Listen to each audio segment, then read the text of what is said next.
Continue to be seated comfortably. And welcome once again to Pranayam Sadhana on Sunday mornings. Always happy to see all of you कि आप लोग schedule करते हैं. I'm sure you have to make some changes कि आप Saturday को time से सो जाएं ताकि आप संडे को फ्रेश माइंड और अप्रोच के साथ इस क्लास को अटेंड कर सके. So thank you for doing that week after week. आज का जो हमारा टॉपिक है, we are going to continue our understanding and exploration of Hasta Mudras. Hasta means hands and mudra means gesture or a seal. So just a quick recap for those who are new to this class. हस्त मुद्राज are pranic circuit. जैसे कि electricity का circuit होता है ना, जिसके through electricity बहती रहती है, वो सर्किट के बाहर नहीं जाती है, it flows with in the circuit. Similarly हस्त मुद्राज आर प्राणिक सर्किट, जिसके थ्रू हम हमारी बॉडी की जो एनर्जी है उसको रेगुलेट कर सकते हैं. अगर कुछ इम्बैलेंस हुआ है बॉडी के अंदर, तो based on what the imbalance is we can use. जैसे हम डॉक्टर के पास जाते हैं, उनको हमारे सिम्टम्स बताते हैं, तो वो हमको एक प्रिस्क्रिप्शन लिख के देते हैं. सिमिलरली अगर बॉडी में कोई इम्बैलेंस है, हमको उसके सिम्टम्स पता चलते हैं, तो once we have the requisite knowledge and guidance, तो उसके लिए कौन से ऐसे मुद्रा है, आसन है, योग की डिफरेंट प्रैक्टिसेस हैं जो की जा सकती हैं. That is how we can heal ourselves. Okay, so today we are going to be understanding Vayu Mudra. Before we go into Vayu Mudra, we need to understand a little bit about Tridosha, especially the Vata dosh. Tri means three. तो शरीर के अंदर जो है तीन तरह के दोष होते हैं, वात, पित्त और कफ. आपने ये टर्म्स जो है वो कभी ना कभी सुने होंगे. आज क्योंकि प्रिडोमिनेंटली हम वायु मुद्रा पे ध्यान देने वाले हैं, it correlates directly to Vata dosh.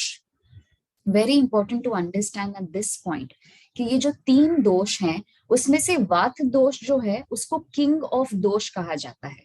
तो सबसे ज्यादा इंपॉर्टेंट और इन्फ्लुएंशियल होता है वात दोष, because it is going to affect the other two dosha as well. The reason the word is dosha, जब हम दोष सुनते हैं तो हम फॉल्ट की बात करते हैं ना, कि इसकी कुंडली में दोष है, for example. That is the term that we use. दोष इसीलिए कहा जाता है क्योंकि अगर वो कम हुआ, जितना जरूरी है उससे कम हुआ, तो भी शरीर में इम्बैलेंस होगा. अगर वो ज्यादा है तो भी शरीर में वो तकलीफ पैदा करेगा. That is why the word dosha is used, although we need all these energies. Now vata dosh is the energy of movement. Okay, energy of movement. It is responsible for a lot of functions in the body, and because it is responsible for movement, so top of the mind when you think, common sensical, कौन सी ऐसी चीजें हैं जो हमको physical level पे हम movement के साथ एसोसिएट करते हैं. तो सर्कुलेशन जो है वो हम मूवमेंट के साथ एसोसिएट करते हैं.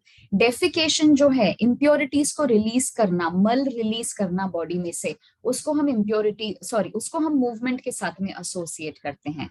Menstruation in women is a function of the वाता दोष. बर्थिंग, ओके, बच्चा पैदा करना is a function of the वाता दोष. Ejaculation in men is a function of the Vata dosh. So all these are related to movement and are governed by how the Vata dosh is functioning within the body. All right? तो इसमें अगर imbalance होगा ना, तो इन सारे functions से related जो हमारी body काम कर रही है, उसमें हमको गड़बड़ नजर आने लगेगी. तो to take the simplest example is related to digestion, which also includes excretion. Digestion वहां पे खत्म नहीं होता, जब आपने खाना खा लिया तभी तो वो शुरू होता है. Okay, and the cycle of digestion gets completed with excretion. तो whenever there is trouble in excretion, मतलब या तो हमको स्टूल ठीक से पास नहीं हो रहा है, या हमको बहुत कॉन्स्टिपेशन हो रहा है, हमको बहुत sluggishness लग रहा है, we are not feeling up to our energy levels because the digestive system is compromised. All this is a sign, it is an indication of an imbalance in the Vata dosh. Okay, because it is affecting the movement. Vayu, as we know, refers to air. तो जो हम लोगों ने Pancha Mahabhuta we have already discussed. So we are made of all the 5 elements of which this entire Shrishti और universe is also made. तो हमारे अंदर भी वो सारे पंच तत्व है. तो जब वायु का पंच तत्व, the element of air, is not in balance, that is when a lot of these symptoms will occur. I will share a few more symptoms also with you. It is an exhaustive list, but for the purpose of this class, this should suffice. Okay तो वायु जो है शरीर के अंदर, क्योंकि इसके functions से रिलेटेड है ना, तो वो कुछ बॉडी पार्ट्स में ऑब्वियसली वो ज्यादा फंक्शन करेगा। तो because it is related to excretion, तो हमारे जो इंटेस्टाइन्स हैं, जो हमारा कोलन बोलते हैं, उसमें आपको वायु जो है it will be seated there. Then of course it will be in the intestines because it is also passing, it is also allowing the movement of the impure material etc through the intestines. Digestive system mein obviously there will be vayu. Also skin, see the skin is the largest organ of the body, और skin के through हमारे शरीर में बहुत सारी चीजें आती हैं. That is why being in a toxic environment, being in the sun in the afternoon, we have to be very careful because the skin is absorbing radiation from the sun also. Okay, so that is also where it will be. Obviously in the lungs because circulation happens ना, हवा जो है सांस हम लेते हैं उसका जो बहाव है शरीर में वो lungs obviously से शुरू होता है. So it will be there. Now very fascinating to know कि the vayu is also associated with the mind. तो ये सिर्फ हमारे apart from of course these organs and locations, it is also in the mind. Now you may wonder कि वहां पे क्या काम है. Simple thing is that the mind is where thoughts originate from. And just like air, the element of air which is invisible, thoughts are also invisible. But we are surrounded by them all along. Right now you are listening to me, there are some thoughts that are getting generated in your mind. है कि नहीं? तो हवा हमको दिखाई नहीं देती है पर सब जगह होती है. सिमिलरली हमारे विचार हमको दिखाई नहीं देते, दूसरों के दिखाई नहीं देते, but we are constantly creating thoughts and fostering thoughts and it is affecting our health in a lot of ways. Okay, so an imbalance in vayu is also going to affect one's mental capacity. Okay, हमारा mental state of mind क्या है वो भी हमारे वायु दोष या वात दोष से गवर्न किया जाता है. सो अगर वायु दोष में इम्बैलेंस है, सॉरी वात दोष में इम्बैलेंस है या वायु एग्रेवेटेड है, विशिएटेड है शरीर के अंदर, then in the mind it is going to give rise to restlessness and indecisiveness. तो अगर कोई निर्णय लेना है तो जल्दी से निर्णय नहीं ले पाते हैं या उस पर टिक नहीं पाते हैं, या हम बोलते हैं ना कि मन जो है हमारा वो काबू में नहीं है या बहुत चंचल है, इट इज वेरी रेस्टलेस, बेचैनी बहुत रहती है. That also happens because of disturbance in vayu in the body, disturbance or imbalance, whatever you choose to call it. Okay, और शरीर में इसका जो प्रभाव आपको पड़ेगा, so one I said related to excretion, जो अनफॉर्चुनेटली आजकल बहुत ही कॉमन है because of a lifestyle also. Now it is the principle of movement. तो अगर एक्सेसिवली कोई मूव करता है तो भी उससे तकलीफ हो सकती है. अगर कोई बिल्कुल भी मूव नहीं करता है, जो कि आजकल बहुत सारे सेडेंटरी लाइफस्टाइल्स में होता है, then obviously it is going to affect the movement principle of the body. So striking that balance is where the key is from. So apart from affecting in excretion, imbalance in vayu will also lead to pain in the body. तो अगर ज्यादा वायु हो गई है शरीर में, तो जो हम लोग बोलते हैं ना कि वात, ये लोगों को मतलब पता हो या ना हो, but they use these words. Okay, तो जॉइंट्स के अंदर पेन होना, चेस्ट के अंदर पेन होना बिकॉज सर्कुलेशन, लंग्स, एवरीथिंग. तो joint pain, chest pain, pain in the neck, pain in the shoulder, sciatica related pain. These kind of things can be found. Arthritis, gout, rheumatoid arthritis can also happen in people who have an imbalance of vayu in the body.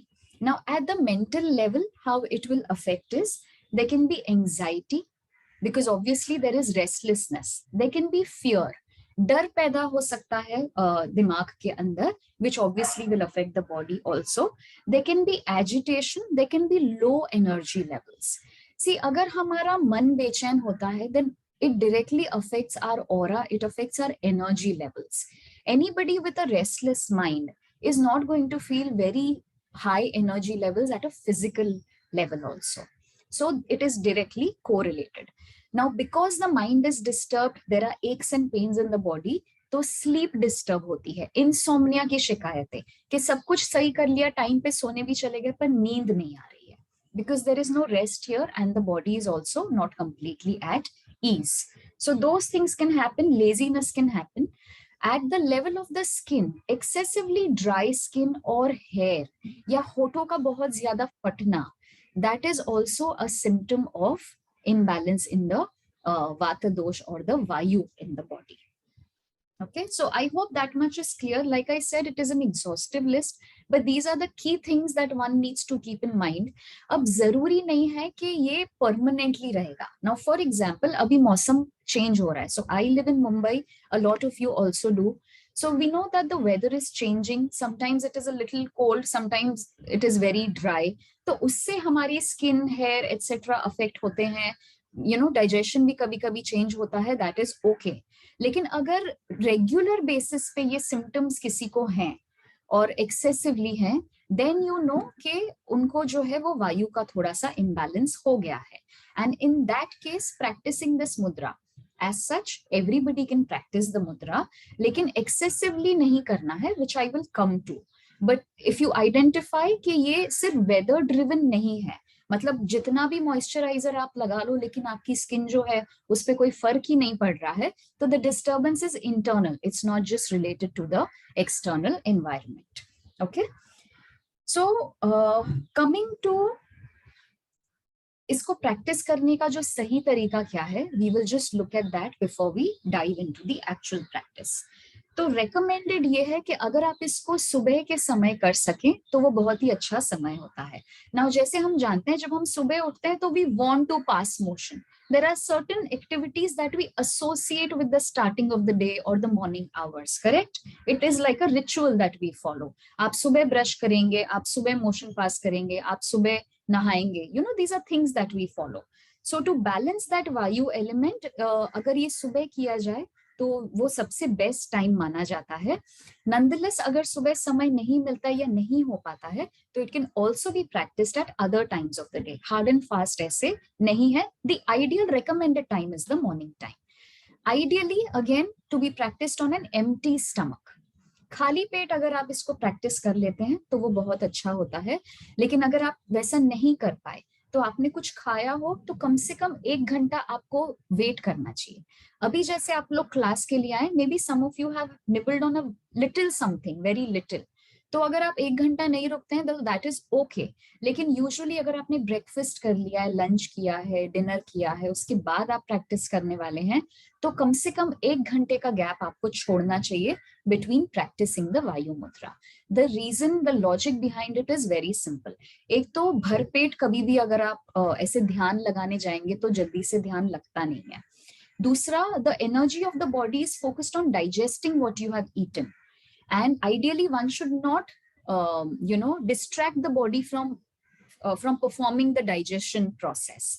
तो आपको ध्यान तभी वहां पे लगाने की जरूरत है शरीर को, तो उसको वहां से आप ध्यान ना हटाएं तो वो बेहतर रहता है. Also vayu mudra, because it is about movement, whatever food we eat, कुछ समय वो हमारे स्टमक के अंदर रहता है, फिर वो हमारी इंटेस्टाइन के अंदर जाता है.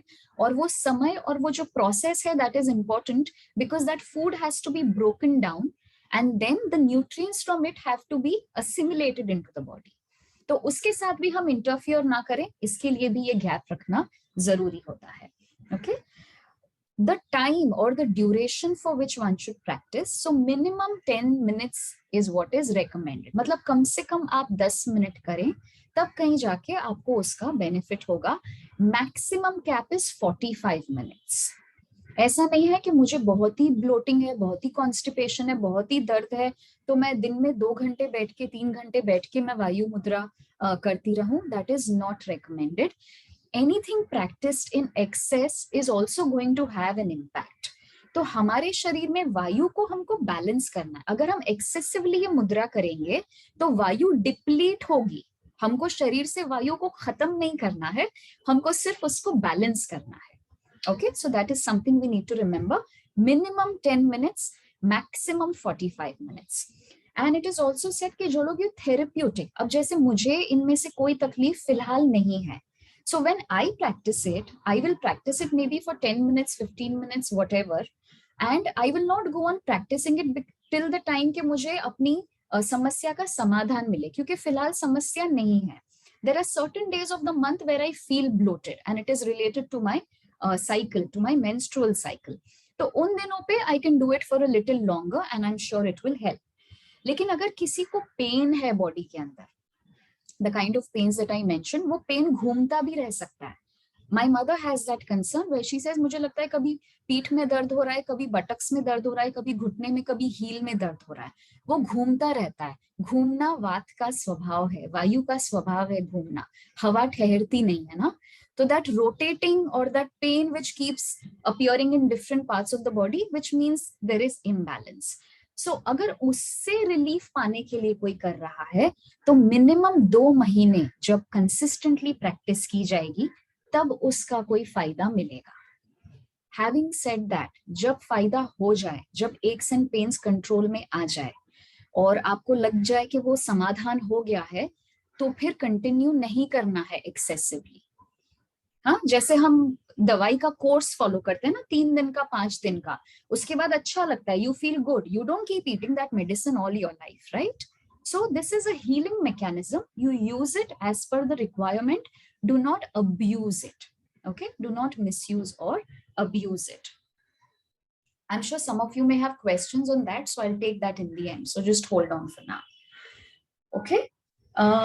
दूसरा ये है कि जब हम वायु की बात कर रहे हैं ना शरीर के अंदर, तो एक तो हो गया कि वायु मुद्रा हम सीखेंगे, हम उसको प्रैक्टिस करेंगे. दूसरा ये होता है कि yoga and Ayurveda always emphasise on a holistic approach. सिर्फ बैठने से और एक मुद्रा बना लेने से और उस पर ध्यान करने से सारी समस्या निकल जाएगी, ये सोचना हमारी नादानी होगी. Okay, it will be pretty innocent on our ignorance rather on our part to imagine that just sitting in a particular gesture is going to take care of everything. There has to be a holistic approach. So along with that, obviously pain है तो strengthening की जरूरत है body में, exercise की जरूरत है, nourishment की जरूरत है, खाने पीने पे भी ध्यान देने की जरूरत है. तो जिनके शरीर में वायु ज्यादा होती है और उनका डाइजेशन ऑलरेडी अफेक्टेड है, if they eat raw foods too much, मतलब कच्चा खाना अगर ज्यादा खा रहे हैं, एक्सेसिवली सैलेड वगैरह खा रहे हैं, ठंडा खाना ज्यादा खा रहे हैं, ओके, मतलब उस खाने में हीट नहीं है. ओके, उष्ण एंड शीत are 2 words that describe that. So warm foods and cold foods, and not just in terms of cooking but also in terms of तासीर. जैसे जब कोई प्रेग्नेंट होता है तो हम उनको बोलते हैं कि certain things you should not eat. मेथी के लड्डू for example. Now winter is setting in, तो मेथी के लड्डू recommended होता है, गोंद खाना recommended होता है. प्रेग्नेंट लेडीज को हम इतना नहीं देते हैं बिकॉज उनके शरीर में हम इतना ज्यादा हीट प्रोड्यूस करना may not be a good idea. But pregnancy के बाद, डिलीवरी के बाद हम तुरंत उनको ये सब चीजें देने लगते हैं because at that time there vata is vitiated, they've just given birth. Movement हुआ है, बच्चा जो है वो 9 महीने एक जगह से रह के वो नीचे से या जैसे भी वो बाहर आया है. And there's a lot of empty space also within the uterus and the body. Okay, so food as medicine has to be taken in the right proportion also and in the right combination also. तो अगर किसी को वात दोष की या वायु का imbalance है तो उनको जो है गर्म खाना खाना चाहिए, है ना. They should have warm foods. They should have foods that have been purified by fire rather than eating raw foods. तो जब खाने को पकाया जाता है तो उसके बहुत सारे एंजाइम्स, कंपाउंड्स, बहुत सारी चीजें हैं जो और उभर के वो बाहर आती हैं. So you get better nourishment also, it becomes easier to digest also. Okay, so warm, fresh, seasonal foods are to be consumed, and cold, raw and processed foods, foods that have been laced with a lot of preservatives, taste enhancers, additives etc, जिसको इतना processing कर दिया है, वो शरीर पे ना तो पूरा नरिशमेंट मिल पाएगा, ना वो आपके डाइजेशन को इम्प्रूव कर पाएगा. So the simpler the better.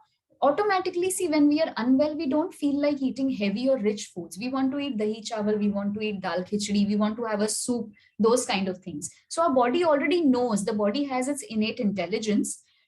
We somehow kind of lose touch with it sometimes, and that is why problems occur. Another thing that really helps with managing Vayu well is what Ayurveda calls abhyang, जिसको हम massage बोलते हैं. तो क्यों लोग old age में जाके, पूरी जिंदगी करवाया या ना करवाया हो, लेकिन ओल्ड एज में people really like to get a massage done, है ना।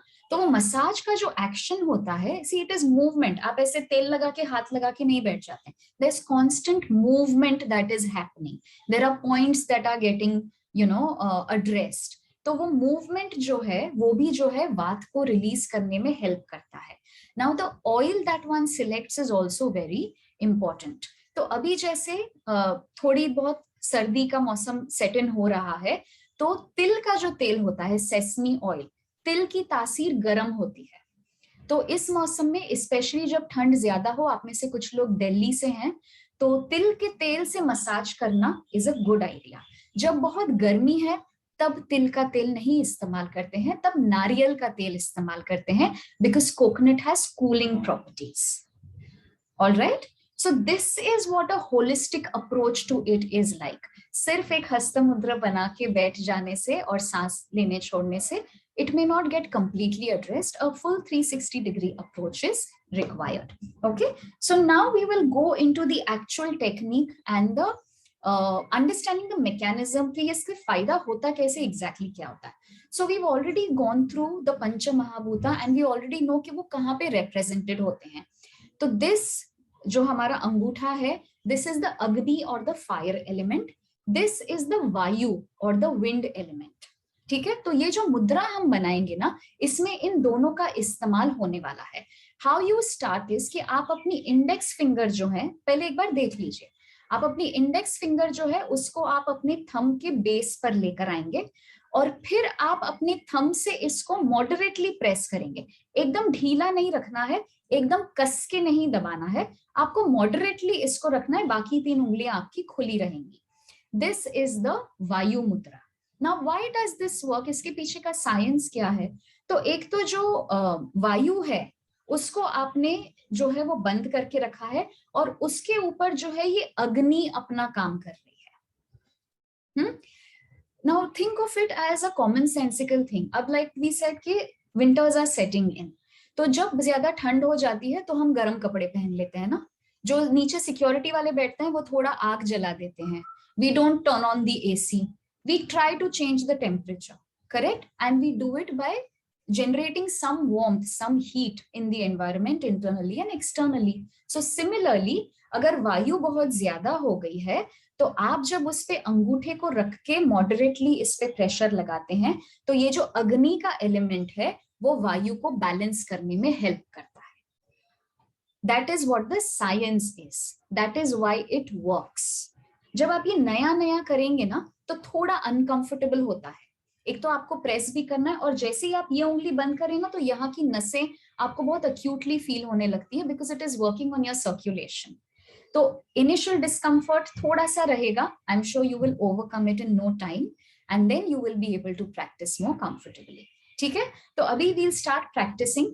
सब लोग पहले तो आराम से बैठिए, पीठ को गोल करके मत बैठिए, पीठ को सीधा रखिए। Good idea to lift and roll back your shoulders.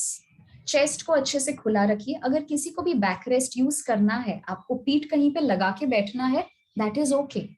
अगर आपका शरीर कंफर्टेबल नहीं होगा ना तो आपका ध्यान कभी नहीं लग पाएगा, तो शरीर को आप कंफर्टेबली रखिए। ठीक है, उसके बाद अपने जो दोनों हाथ है, आप इंडेक्स फिंगर को पहले अंगूठे के बेस पर लेकर आइए और फिर उसको अपने अंगूठों से प्रेस करिए। Moderate pressure, not too light not too much. और बाकी 3 उंगलियों को आप सीधा रखेंगे। हाथ जो है आप अपने घुटनों से बाहर नहीं भेजेंगे, घुटनों के अंदर ही हाथ रखेंगे और आंखें आप धीरे से बंद कर लेंगे। अब जब तक मैं ना कहूं आप प्लीज अपनी आंखें बंद रखें and slowly start focusing on your breath. Practise deep breathing. धीरे धीरे आप सांस भरें, धीरे धीरे आप सांस को रिलीज करें।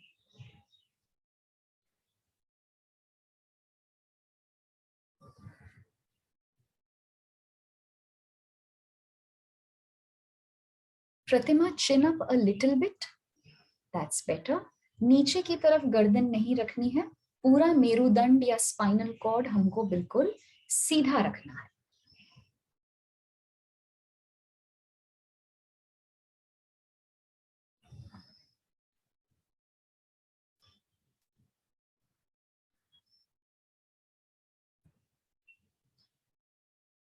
We will practice this for 10 minutes. अगर आप थक जाएं तो आप हाथों की मुद्रा को रिलीज कर दें। रिक्वेस्ट मेरी ये रहेगी कि आंखें फिर भी बंद रखें, पीठ को फिर भी सीधा रखें।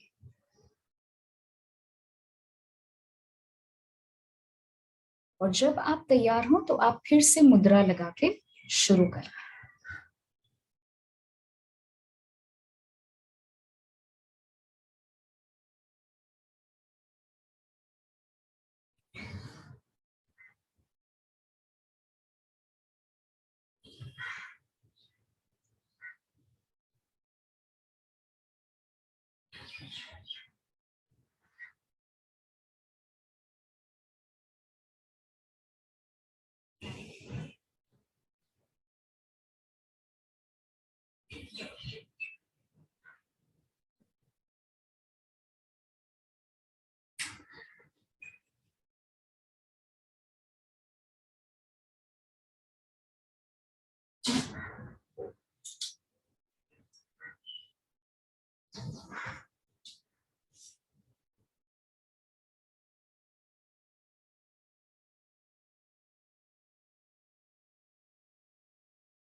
Keep the spine tall, everyone.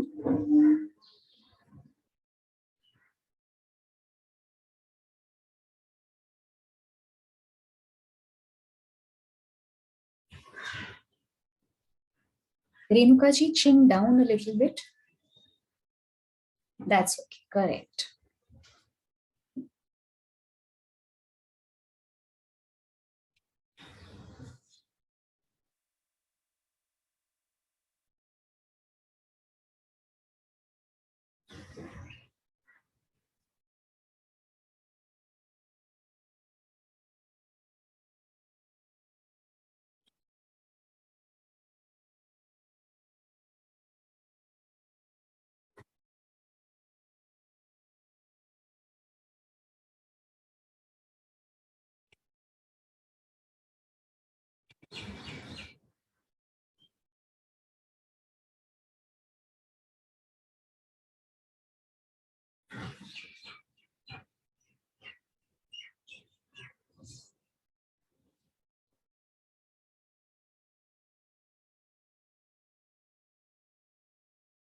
Vinod sir, थोड़ा सा चेहरा ऊपर की ओर ले लें।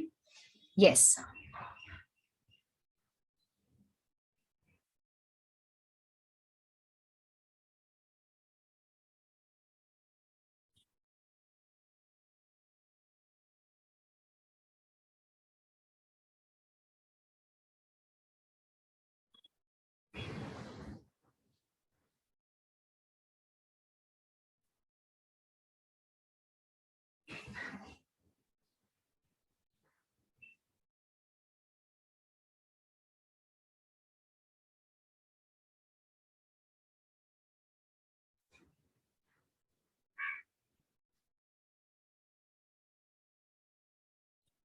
If you can, please continue to practice. Another 7 minutes before we complete our 10 minutes of Vayu Mudra practice. अगर आप थक जाएं, हाथ आपके थक जाएं, तो मुद्रा को रिलीज कर दें, मगर पीठ को फिर भी सीधा रखें, आंखें फिर भी बंद रखें। और जब भी आप तैयार हो, आप फिर से शुरू कर दें।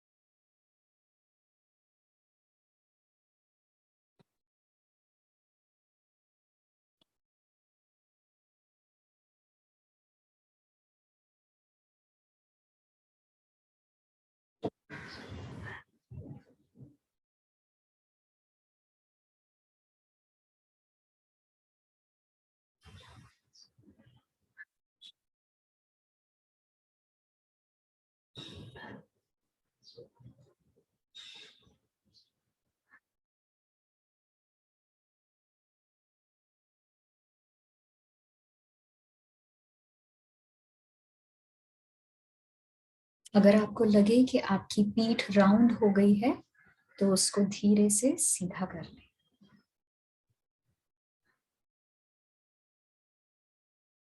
गहरी लंबी सांसें भरें और धीरे धीरे रिलीज करें।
और 4 मिनट का समय है हमारे पास प्रैक्टिस करने के लिए।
पूरा ध्यान अपनी सांस पर बनाए रखें।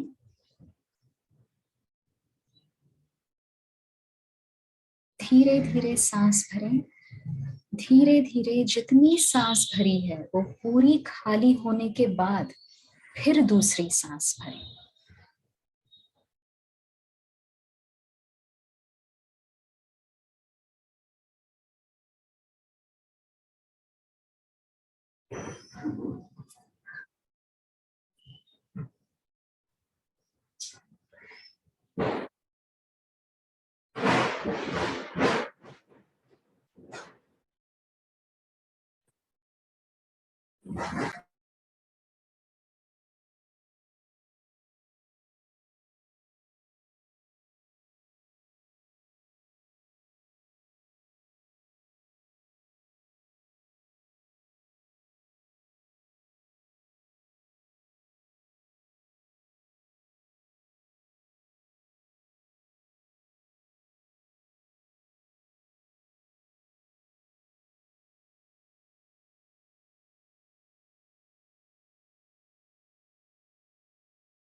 पीठ की ओर ध्यान दें,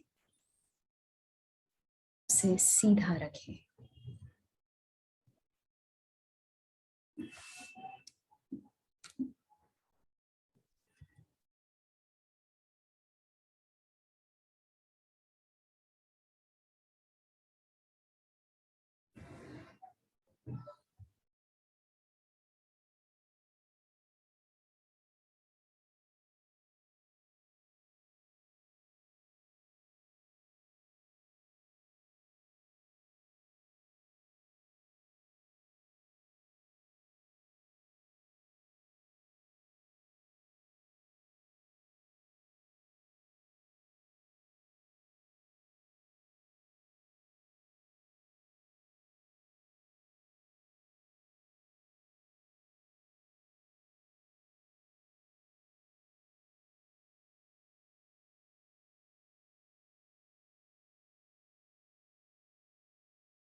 Last 1 minute.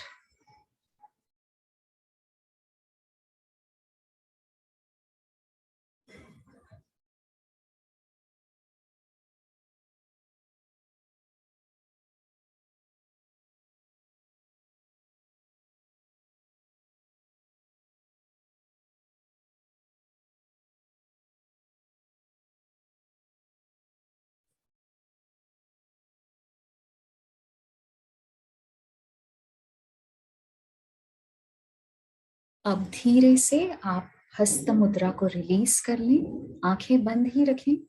सिर्फ अपनी जो हाथों से मुद्रा बनाई है, वायु मुद्रा, उसको आप रिलीज कर दें। समय के लिए स्टेडी स्टिल बैठे रहें और जो भी आपके शरीर से आपको फीडबैक मिल रहा है, whatever it is, pleasant, unpleasant, whatever it is, simply become aware of that. जो भी आपका शरीर, आपका मन, आपका दिमाग महसूस कर रहा है, simply become aware. We'll utilize a few seconds for swadhyay or self-study.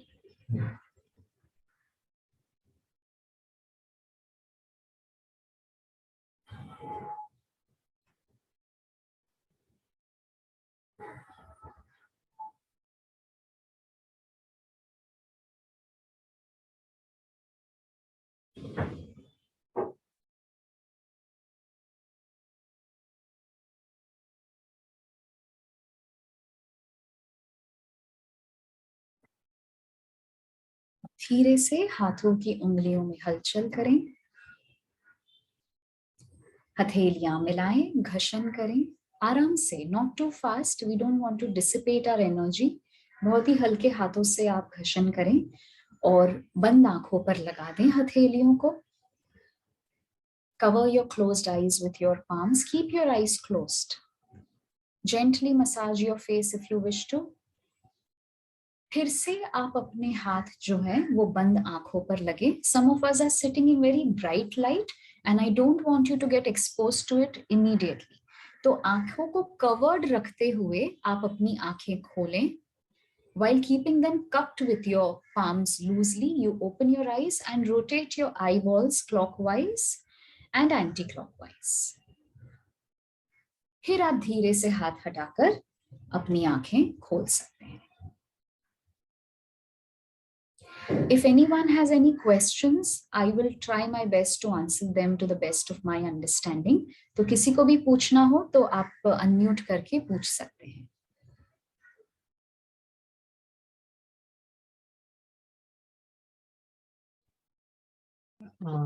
Hi Salima. Hello ma'am, how are you? I'm fine, how are you? Good, good. बोलिए ma'am. So when I was breathing, I was feeling the pressure here. Is it right?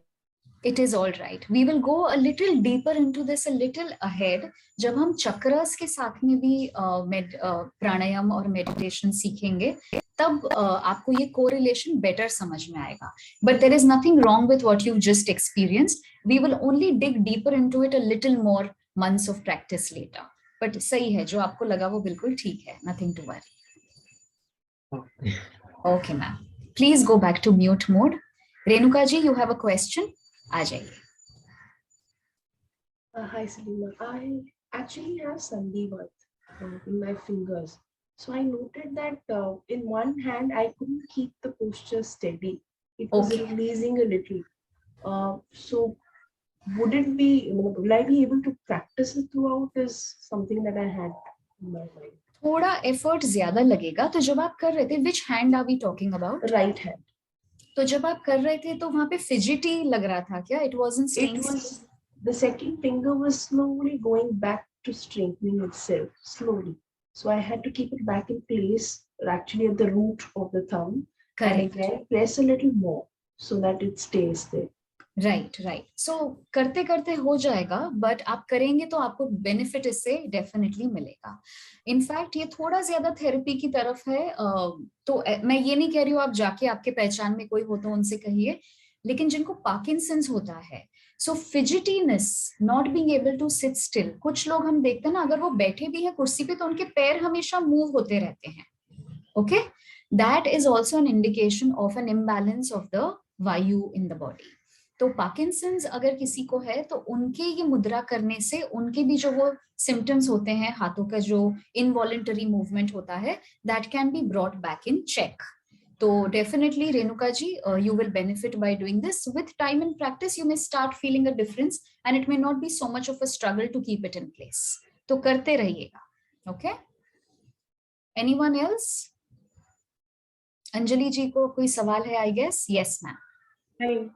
है सलीमा, आपने बोला कि ये ज्यादा होगा वायु तो उसको रेगुलेट करेगा, अगर कम होगा तो उसको भी रेगुलेट करेगा. यस. तो कोई भी इम्बैलेंस है अगर वायु का, जैसे हमको पता है कि अगर कॉन्स्टिपेशन है, अगर मोशन पास नहीं हो रहा है मतलब बॉडी में कुछ गड़बड़ है, अगर लूज मोशन हो रहा है तब भी बॉडी में कुछ गड़बड़ है. Correct?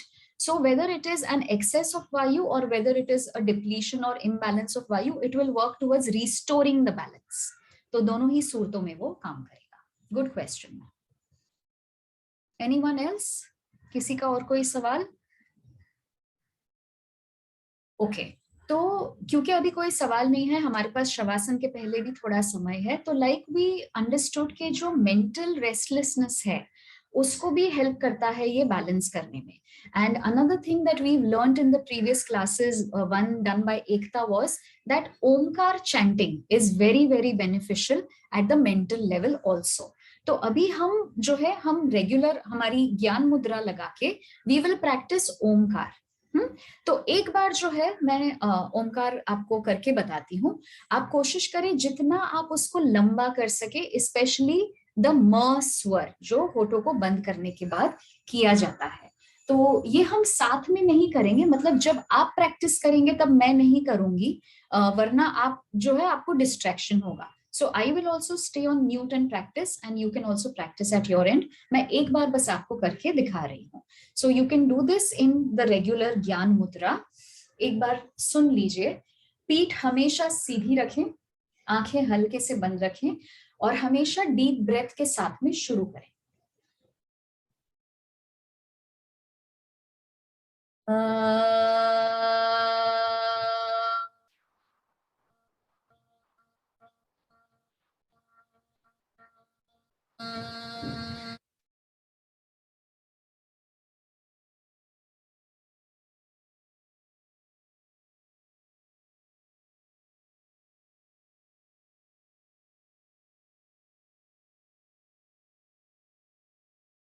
So it has to follow a particular path. You start from a low octave, you take it to a high and then you allow it to taper off.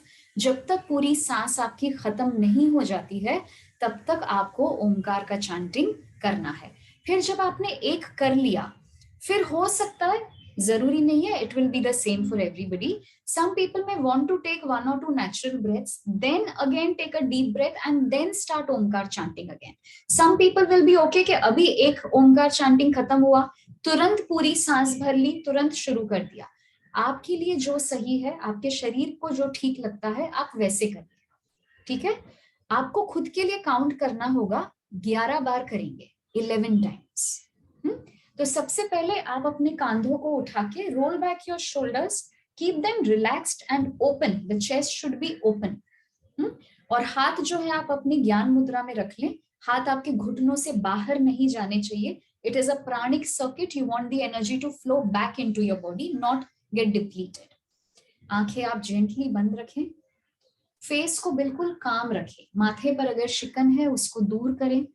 अपने माउथ को भी relaxed रखें. आपको अपने दांत या अपनी जबान या आपका जबड़ा जो है उसको टाइट नहीं रखना है, रिलैक्स्ड रखना है. आंखें आपको हल्के से बंद रखनी है. धीरे धीरे. Yes, Can you just demonstrate how to keep the hands on the thighs? Okay, 1 second. I will just do that.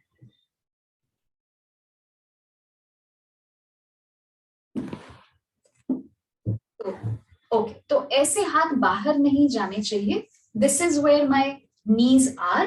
Okay, it should stay within the boundaries of my knees. Rather than going out, it should stay within the boundaries. That is how it should be. Whichever mudra you are practicing, whenever you're practicing dhyan, pranayam, anything, that is how the hands should be. Check. Let's get started now, everyone. आंखें बंद रखें all through out. धीरे धीरे सांस भरें, पूरी सांस भरें 100%, और फिर आप ओमकार शुरू करें।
जब 11 बार हो जाएं तो आप शवासन के लिए लेट सकते हैं। अगर बिना आंखें खोले आप शवासन के लिए लेट सकते हैं, दैट इज आइडियल।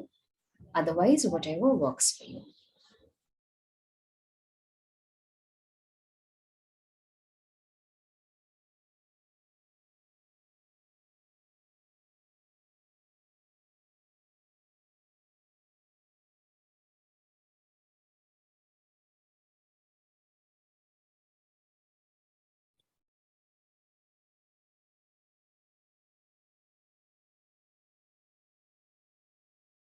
जब सब लोग लेट जाएंगे तब मैं शवासन शुरू करूंगी।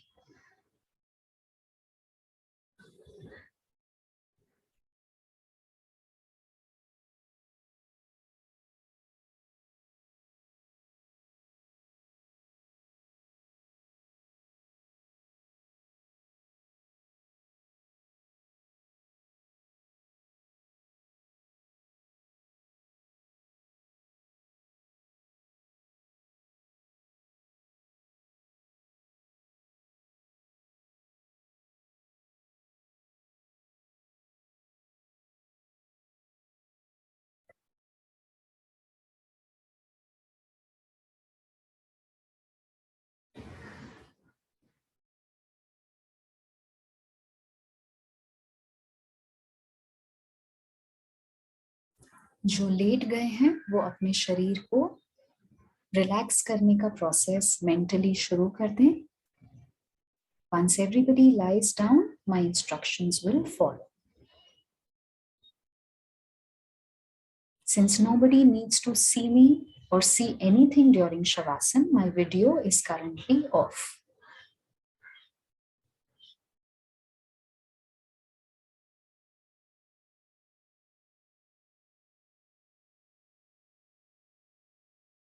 ग्यारह बार हो जाएं तो यहीं पे समाप्त करें. We also need to conclude the session.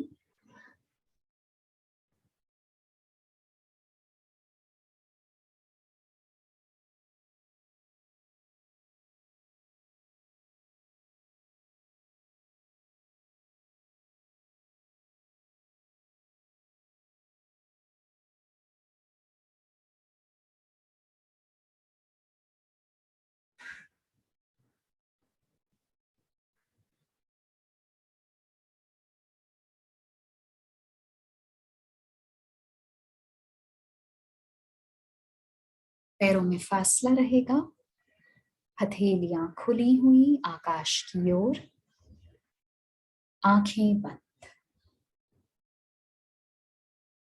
आती जाती सांसों की ओर ध्यान. अपने पूरे शरीर को ढीला छोड़ें.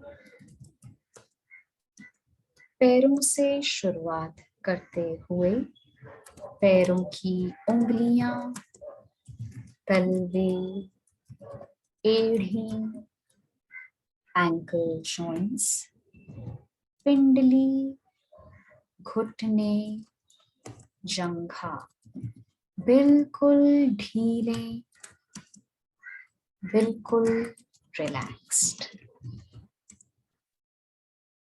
आपके पैर पूरी तरह से रिलैक्स्ड हो चुके हैं.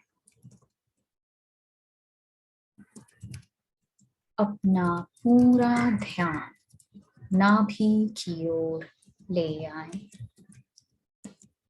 नाभि को ढीला करते ही आपके शरीर की सारी नस नाड़ियां अपने आप शिथिल हो चुकी हैं.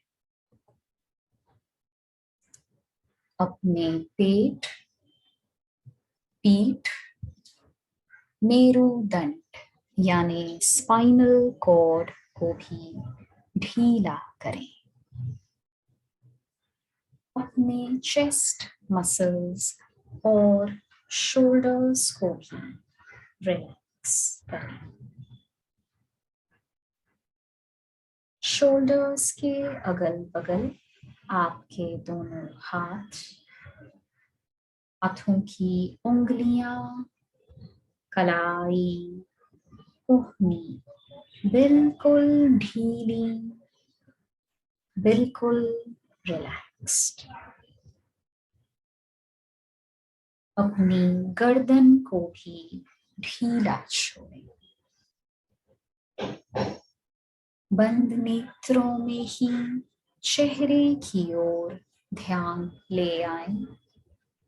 अपने माथे पर कोई तनाव, कोई शिकन ना रहने दें. आईब्रोज को भी ढीला छोड़ें. नेत्रों की पलकें हल्के से बंद. होठों को, दांतों को और जबान को भी रिलैक्स करें. आपके कानों से सारे तनाव बाहर की ओर निकल चुके हैं.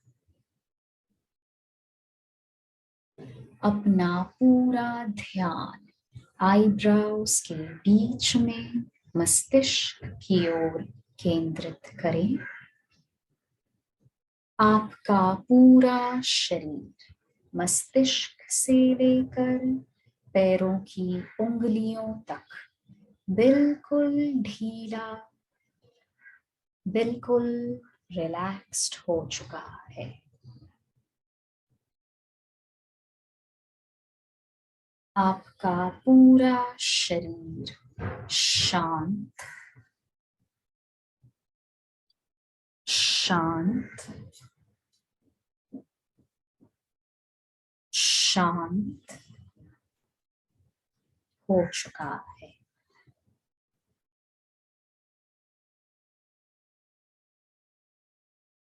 अपनी पूर्व अवस्था में वापस लौटने के लिए गहरी लंबी सांस भरें, छोड़ें भरे, छोड़े, भरे, छोड़े। हाथों की उंगलियों में हल्की सी हलचल, दोनों हथेलियां मिलाएं, घर्षण करें। Put your palms together, rub them to generate warmth. हथेलियां बंद आंखों पर लगाएं, पूरे चेहरे की मसाज करें। हथेलियां फिर से बंद आंखों पर, धीरे धीरे हथेली हटाएं, आंखें खोलें, दृष्टि चारों ओर रोटेट करें, क्लॉकवाइज, एंटी क्लॉकवाइज।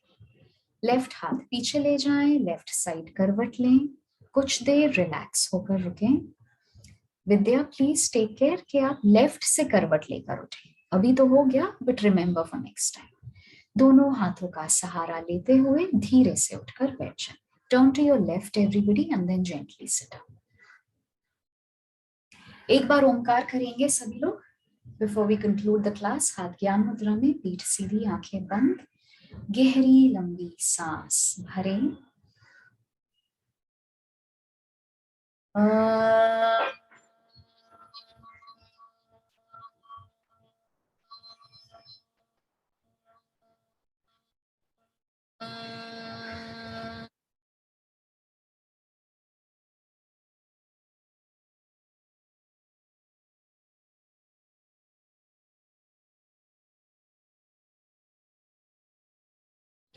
शांत।